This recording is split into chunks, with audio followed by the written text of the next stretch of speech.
J'espère que vous allez bien, je suis très contente de vous retrouver aujourd'hui pour une nouvelle vidéo. Et aujourd'hui on se retrouve pour la vidéo top flop du mois de février. Donc tous les produits que j'ai testés, retestés, etc. Ce que je vais garder ou non, donc c'est parti. Donc avant de passer au top flop, je vais vous parler de deux produits que j'ai reçus gratuitement. J'avais déjà parlé de cette marque, j'avais reçu une crème cou. C'est la marque Imim. Et là cette fois-ci j'ai reçu le sérum contour des yeux et la crème contour des yeux. Donc du coup déjà premièrement je trouve ça vraiment très bien d'avoir un sérum en plus de la crème, surtout pour les contours déshydratés. Bon là c'est plus anti-âge. Donc du coup le format se présente, c'est tous les deux des 30 ml. Donc le format sérum, il se présente en fait comme un sérum visage hein, en forme de pipette. Donc voilà, ça fait une étape en plus dans la routine, ça je vous accorde que c'est un peu bof. Mais voilà, et vous avez du coup la crème contour des yeux qui est en format pompe. Ça j'aime bien parce que du coup ça évite de mettre ses gros doigts dans les peaux, etc. Par contre la crème est tellement épaisse que des fois ça a du mal à pomper. Voilà, ça je dois vous l'avouer. Et du coup j'ai utilisé ça pendant à peu près 2 semaines. Pour le moment, voilà, j'ai pas eu d'effet waouh instantané. Après j'ai pas de signe, pas encore. Je touche du bois pour que ça arrive le moins vite possible, mais pas encore trop de signes de l'âge. J'ai des petites ridules, je sens qu'elles sont quand même moins visibles, on va dire. Elles ont l'air un peu plus comblées, je sais pas trop comment expliquer. Après au niveau hydratation, nickel. Alors je trouve que le sérum il a un peu de mal à pénétrer le contour de l'œil, mais par contre la crème anti-âge, enfin la crème tout court, ça c'est j'adore, j'aime vraiment beaucoup. Bon je vous avouerai que voilà, je trouve ça le principe chouette. D'avoir le sérum et le contour des yeux. Après pour l'instant comme je vous dis j'ai pas vu, mis à part que ça hydrate bien et que c'est vrai que j'ai l'impression d'avoir les ridules un peu moins marquées on va dire. Voilà, il faut que je teste davantage comme tous les produits. Et voilà, c'est chouette. Je pense qu'on peut se le procurer sur Amazon, je vous mettrai le lien en barre d'infos. J'utilisais matin et soir les deux. Et puis voilà, mais vraiment le sérum je trouvais qu'il avait du mal à pénétrer le contour de l'œil tout simplement. Donc voilà. Alors tout d'abord on va commencer avec la skincare puisqu'il n'y a pas grand chose. Tout d'abord j'ai testé la gamme Fenty Skin depuis le temps que je voulais tester. Donc tout d'abord j'ai le nettoyant en profondeur comme ceci. J'ai le sérum tonifiant qui resserre les pores et la crème hydratante invisible en SPF 30. C'est validé pour ces trois produits, vraiment c'est une très très bonne gamme. Les packaging sont très bien pensés, les produits sont simples, efficaces. Franchement, je suis très contente d'avoir testé cette gamme et je pense qu'un jour je réinvestirai sur les gros formats parce que vraiment j'ai bien aimé, vraiment tout. J'adore le fait d'avoir un sérum lotion en même temps, ça m'évite d'avoir des étapes supplémentaires. Franchement je trouve ça cool qu'on ait un SPF directement dans la crème, ça c'est vraiment top. Et le nettoyant est très très bien, il nettoie, il donne la peau toute lisse, donc voilà. Ça c'est validé pour ces trois produits. Tout d'abord de chez Natasha Denona j'ai retesté la Love Glow palette comme ceci qui est plus que validée hein. Vous savez que j'aime Natasha Denona et c'est une très très bonne palette, très lumineuse mais très très jolie, donc ça je valide. Moi j'avais en plus la version avec les petits trucs dedans en packaging, donc très très contente. J'ai testé la palette de chez Pat McGrath, la palette de teint de ce mois de décembre, enfin de ce Noël, voilà comme ceci. Alors très très bonne palette, franchement j'adore, je suis fan. Seul bémol c'est que j'ai un fard, celui-ci c'est le Divine, non le Desert Orchid qu'on a déjà eu dans une des palettes, donc voilà, ça me fait un double, mais sinon très très bonne palette. On m'a complimenté à chaque fois que je mettais cette palette, donc écoutez je suis très contente. On m'a dit que j'avais un teint de poupée, donc voilà c'est ce qu'on veut donc ça je valide. Ensuite de chez NARS, pépite de pépite, c'est la Euphoria palette avec des highlighters et des fards à paupières. Bon, personnellement je préfère les highlighters, mais ils sont juste incroyables, très pigmentés, très lumineux. Même les fards à paupières se travaillent très très bien. C'est juste que c'est plus la pigmentation que j'aime, mais je vais clairement la garder parce que vraiment c'est une très très bonne palette. Et je crois que je l'avais vu à moins 50%, donc ça vaut le coup. De chez P. gros flop, ça m'arrache le cœur de le dire, mais très très gros flop. De chez P. c'est le Gloss 0100 Real Sick comme ceci. La teinte c'est la teinte Sick. Ça colle, c'est vraiment dégueulasse. Ça je vais pas garder, c'est sûr et certain. C'est vraiment dégueulasse. Ce qui est bien c'est que c'est un embout comme ça, donc ça je vais pouvoir le désinfecter, etc. Donc ça c'est bien, mais alors vraiment la texture est vraiment ignoble. Je suis vraiment dégoûtée de ne pas aimer un produit de chez P. mais là vraiment c'est une catastrophe. J'ai retesté le bronzer de chez Too Faced, le Sweetie Pie, qui est l'un de mes préférés de la marque. Donc ça, évidemment, je garde. Ils se font super bien. La couleur est vraiment incroyable. Donc je valide. De chez Natasha Denona, le I Need a Nude Glow. Pareil, très très belle highlighter. Ça faisait longtemps que je ne l'avais pas utilisé. Et qu'est-ce que j'aime cet highlighter. Franchement, il est canon. Donc ça, pareil, je garde. De chez Too Faced, le Natural Chocolate comme ceci.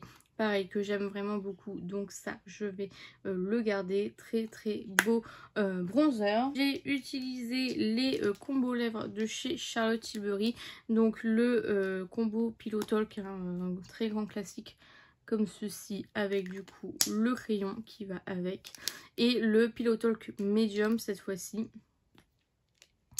Donc voilà, je vous montre la pastille comme ceci, qui est un peu plus foncé. Alors à mon grand étonnement, franchement je préfère le combo Pillow Talk Medium que le combo Pillow Talk classique, mais les deux sont très bien. Les rouges à lèvres de chez Charlotte Tilbury sont d'une qualité incroyable. Bon, les crayons honnêtement ça fait un peu cher pour un crayon à lèvres, mais comme je les ai vus dans les coffrets etc, je les ai, mais c'est pas forcément des crayons que je rachèterai.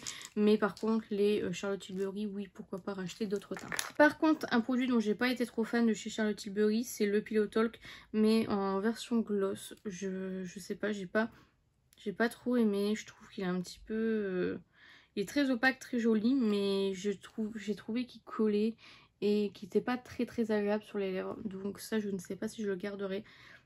Il sent très bon, mais je sais pas. Il faudrait peut-être que je le reteste un peu plus, mais j'ai pas trop aimé quand je l'ai testé plusieurs fois. De chez Pat McGrath, toujours de la collection de Noël, je me suis testé l'highlighter. Donc c'est le Venusian Nude qui est comme ceci. Je pensais qu'il serait trop foncé, mais pas du tout. Il est incroyablement beau, très très joli. Une fois que vous l'appliquez au pinceau, ça fait ça fait beaucoup plus clair que dans le pan, donc ça je suis très contente et c'est avec grand plaisir que je le garde. Donc voilà.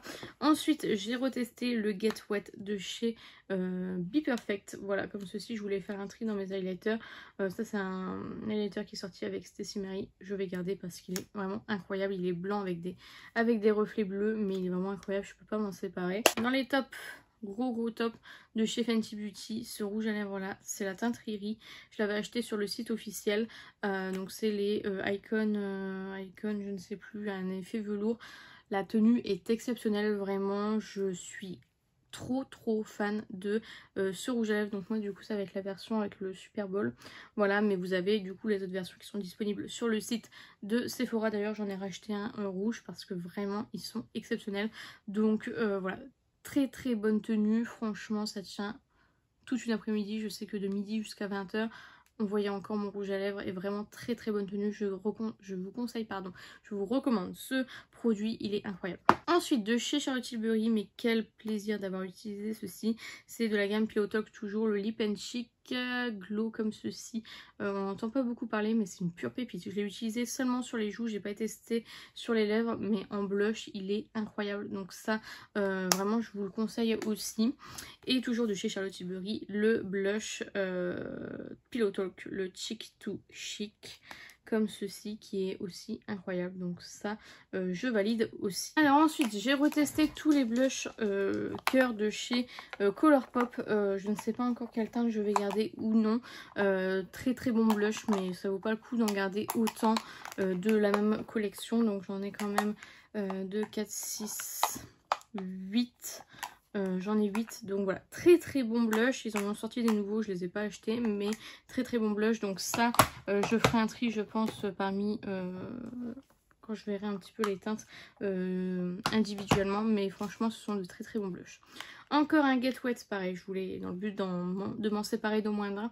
C'est un rose comme ceci, je vais garder les deux parce qu'ils sont vraiment vraiment incroyables. Highlighter que je surkiffe, et ça c'était déjà dans mes tops, de chez Charlotte Tilbury, le Multi Glow Pillow Talk, comme ceci. Moi j'ai la teinte claire, il est incroyable. La teinte foncée est trop foncée pour moi, donc je l'ai en vente sur mon Kiabi seconde main si jamais vous le souhaitez, mais franchement incroyable highlighter. Ensuite en bronzer j'ai testé le Too Cool Force Cool, le Art Class comme ceci que j'avais reçu dans un des calendriers de l'Avent je pense. Pépite, franchement très très bon bronzer, pas trop foncé, donc pour les peaux claires franchement je vous le recommande. Ensuite de chez Too Faced le Chocolate Soleil classique qui est un très très bon bronzer. Par contre celui-ci je vais pas le garder parce que je l'ai en fait dans une palette où il y a tous les bronzers de chez Too Faced. Donc je pense que ça je vais m'en séparer, je vais garder celui qui est dans la palette et me séparer de celui-ci. Ensuite toujours bronzer de chez Too Faced, cette fois-ci le Chocolate Gold que je surkiffe, qui est un petit peu lumineux, très très joli. Franchement ça je le garde évidemment dans ma collection. Et de chez Clarins il y avait le Oasis d'été comme ceci, très très joli, donc avec bronzer, blush et highlighter, donc le mélange de tout, très très joli, un poil chaud à mon goût, mais pour cet été je pense que ça peut être vraiment pas mal. Ensuite j'ai testé le Terracotta de chez Guerlain, le fond de teint il est incroyable, vraiment ça vous donne une peau de bébé, c'est vraiment incroyable. Ça je le rachèterai plus tard, pas pour le moment parce que j'en ai pas forcément besoin pour le moment. Je l'avais testé de teinte, j'avais testé la teinte 05N et la teinte 0. La 05N est plus claire que la 0, mais voilà, pour l'instant je vais pas l'acheter, mais il est vraiment incroyable. Je vous conseille de demander un échantillon si jamais vous hésitez, parce qu'il est à 58 € donc ça fait mal, mais moi c'est sûr que je le rachèterai. Ensuite un petit fond de teint que j'ai reçu de la part de Sylvana, le Kill Cover de chez Clio, pépite aussi, un poil clair, c'est moi qui ai choisi la teinte mais il est un poil clair, mais c'est un fond de teint caution qui est vraiment très très joli. Je suis très contente de l'avoir dans ma possession. Il est vraiment incroyable. Donc voilà, ça je peux vous conseiller. Il y a même une recharge à l'intérieur, franchement ça vaut le coup. Et c'est un très très bon produit. Donc ça c'est validé. Ensuite, toujours de la part de Sylvana, j'avais reçu ce gloss là de la marque Unleashia. Comme ceci, c'est la teinte 11, j'avais bien aimé, j'ai fait tous les crash tests sur TikTok, donc si vous voulez aller voir n'hésitez pas. Donc voilà, de chez Rire, alors ça c'est pas que c'est un flop, mais la teinte n'est pas du tout bonne, elle est très très marronnée. J'avais pris la teinte Dark Brown, mais c'était la seule teinte qui pouvait m'aller, sinon c'était blonde, donc voilà. Donc malheureusement ça ne me va pas, mais je suis très contente de l'avoir testé, franchement c'est un très très bon produit. Il faudrait que j'essaye de trouver un produit similaire, parce que j'avais jamais testé ce genre de produit. Donc vous voyez au niveau de la teinte on est très très marronné par rapport à mes sourcils un peu limite noirs, donc voilà, mais très très bon produit. Donc si vous êtes blonde ou brune comme là, je vous le conseille parce qu'il est vraiment vraiment exceptionnel et il tient super bien. I'm même c'était un duo comme ceci avec un fard irisé, un fard pailleté. Le fard pailleté est très très joli, par contre le fard irisé il donne pas grand chose, vous voyez. Donc voilà, c'est un petit bémol on va dire là-dessus. Et pareil j'ai reçu de chez Sylvana, pas du tout, la palette Unleashia Glitter Pedia comme ceci, qui est incroyablement belle. Franchement elle est trop belle, mais elle est bien pour commencer. Si vous avez déjà du Too Faced, du Pat McGrath, du Natasha Denona, vous allez être forcément déçus parce que c'est pas une qualité de ouf. Ça reste de la K-Beauty, donc forcément c'est pas de la pigmentation comme on a chez nous. Et voilà, par contre les fards pailletés sont très jolis, un petit peu secs à mon goût. Ça reste une très très jolie palette, mais pour commencer à mon goût. Mais vraiment c'est très joli, hein. Franchement très beau. J'ai testé le fond de teint Good Apple Sérum comme ceci, je l'ai pris en teinte 010, c'est une pépite. Franchement j'aime trop ce fond de teint. Par contre attention, il s'oxyde énormément et ça je ne cesserai de le dire même quand je le conseille en vente. Il est vraiment très oxydant, donc voilà, choisissez bien votre teinte par rapport du coup à l'oxydation. J'ai retesté le Airbrush Flawless de chez Charlotte Tilbury que je vais garder, je l'aime vraiment beaucoup, je l'ai en teinte de cool froid, vraiment très bon fond de teint. Ensuite de chez Ciaté, le Extraordinary Foundation, j'avais pris ça en teinte 101N avec un flacon pompe. Je l'ai bien aimé mais je pense pas le garder comme j'essaie vraiment de faire du tri, etc. Il faut que je me sépare de quelques produits et je pense me séparer de celui-ci. Ensuite le Révolution, le Conceal and Define que j'ai pris en teinte F3 qui est avec un embout mousse comme ceci. Celui-ci pour le moment je vais le garder parce que je l'aimais bien. Après j'aimerais garder des petits prix aussi, donc voilà, ceci explique cela. Il faudrait que voilà, je le réutilise, que je le mette en rotation un mois entier parce que là du coup j'ai testé 2-3 jours le même fond de teint et après je suis passée à autre chose. Mais voilà, c'est un bon fond de teint, donc celui-ci je pense que je le garderai. Ensuite fond de teint que je garde aussi, c'est le Kiko Charming Escape que j'avais pris en teinte 1 que j'aime vraiment beaucoup. C'est vraiment une pure pépite, j'ai tout le temps des compliments quand je mets ce fond de teint là, donc ça évidemment je le garde. Un produit dont je vais me séparer, c'est le Bali Body, la bébé crème en SPF 15 que j'avais adoré à l'époque, mais je pense que la texture de ma peau n'est plus forcément la même et que du coup ça ne me convient plus. C'est la teinte fer, mais je suis plus très convaincue par ce produit là, donc ça je ne vais pas le garder. De chez Dose of Color, j'avais pris le fond de teint en teinte 103, le Meet Your You. Pareil, ça me fait mal au cœur, mais celui-ci je pense que je vais m'en séparer. Il assèche énormément mon teint, alors qu'avant c'était pas le cas, je l'adorais, c'était vraiment une pure pépite. Mais là du coup je pense que je vais m'en séparer. De chez Natasha Denona, le Foundation X Full Coverage, celui-ci que je vais garder, que j'ai en teinte 3N Fer, que j'ai bien aimé. Donc celui-ci je le garde dans ma collection, pardon. Et du coup j'avais retesté les deux fonds de teint stick, donc le Huda Beauty en teinte crème brûlée qui est très foncé et le Fenty Beauty en teinte linen qui est bientôt terminé celui-ci. Ça il faudra que je les mette en rotation mais en duo parce que à deux ils matchent énormément bien, donc je vais garder les deux du coup. On a bientôt terminé, donc ensuite le Anastasia Beverly Hills Luminous Foundation comme ceci que j'avais pris en teinte 130N que je vais garder, que j'aime toujours autant.